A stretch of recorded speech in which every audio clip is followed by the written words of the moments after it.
hadis la'anallahul muhallila wal muhallalah. Jawaban jih menurut terbaca dalam kitab adalah Cina buta yang istilah baca hukum jih makruh menyo tanpa syarat di dalam akad.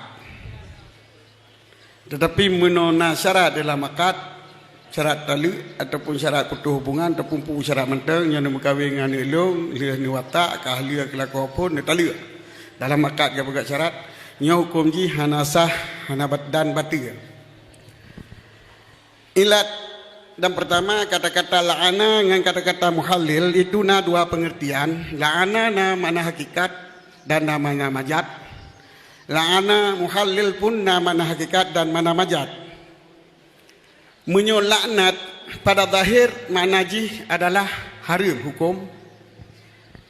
Tetapi menyo secara takwil dengan makna hakikat makna ji makruh.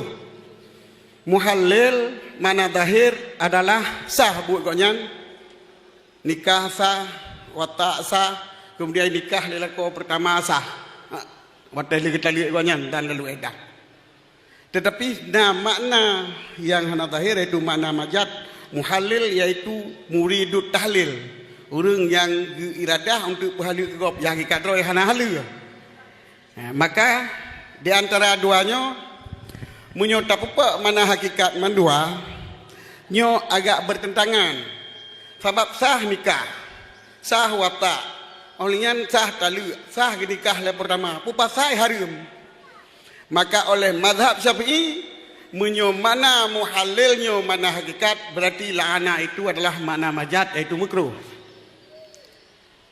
Menanki sebalik lagi menyo muhallil mana hakikat nyo la'ana mana majad. Sebalik lagi muhallil mana majad. Mana muhallil orang yang rencana berhala tetapi kahana hala maka hukum ji la'ana haram mana hakikat. La'ana bermana hakikat.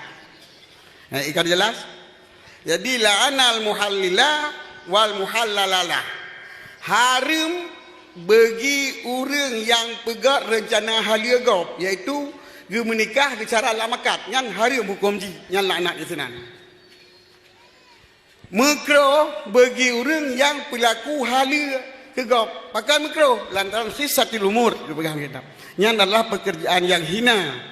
Maka hukum ji makruh dan khurujan minal khilaf. Lantaran na ulama pegah walaupun kitanya karena ada syarat lakat tetapi nyan hansah karena la'ana pakai makna zahir hana pakai makna majad. Onan dila penjelasan dengan la'anallahul muhallila wal muhallalalah.